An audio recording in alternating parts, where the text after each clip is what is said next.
एक साहब ने कहा है कि गैर मुस्लिम है, उन्होंने सवाल भेजा है कि ये हम लोग जो राम और कृष्ण जो कहते हैं, ये हकीकत में वही हैं जिसको आप अल्लाह कहते हैं। तो इसलिए ये दोनों एक ही हैं। इस पर आपकी क्या राय है? देखें, बहुत वादे बात है कि राम की वालदा भी मौजूद हैं और राम के वालिद भी मौजूद हैं। श्री कृष्ण जी के भी वालदा मौजूद हैं, वालिद मौजूद हैं। उनका जन्म भी हुआ है और उनका निधन भी हुआ है, इंतकाल भी हुआ है। हम जिसको अल्लाह मानते हैं वो लम यलिद वलम यूलद है। वो न किसी से पैदा हुआ है और न उससे डायरेक्ट कोई पैदा हुआ है।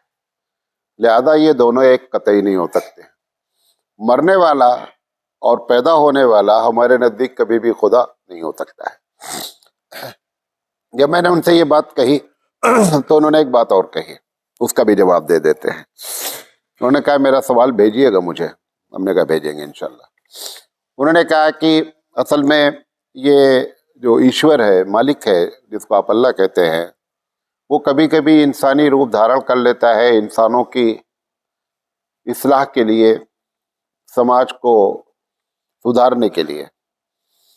तो हमने कहा कि अगर ईश्वर के अंदर इतनी ताकत नहीं है कि बगैर इंसानी रूप धारण किए हुए समाज की इस्लाह नहीं कर सकता, तो वो ईश्वर क्या रह गया?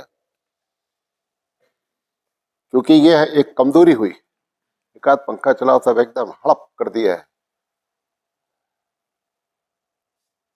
इंसान में और अल्लाह में जो बुनियादी फ़र्क है, उसमें से एक फ़र्क, बड़ा फ़र्क ये है कि अल्लाह ताला तमाम कमज़ोरियों से क्या है? पाक है।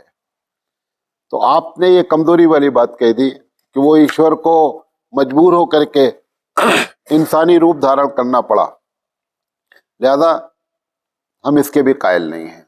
तो ये दोनों अलग अलग चीज़ है। ये अलग बात है आप कहें कि वो बहुत अच्छे इंसान थे, वो बातें मानने के लिए तैयार हैं कि अगर वो हैं और अच्छे थे तो दुनिया में बहुत से लोग अच्छे होते हैं, लेकिन थे वो इंसान।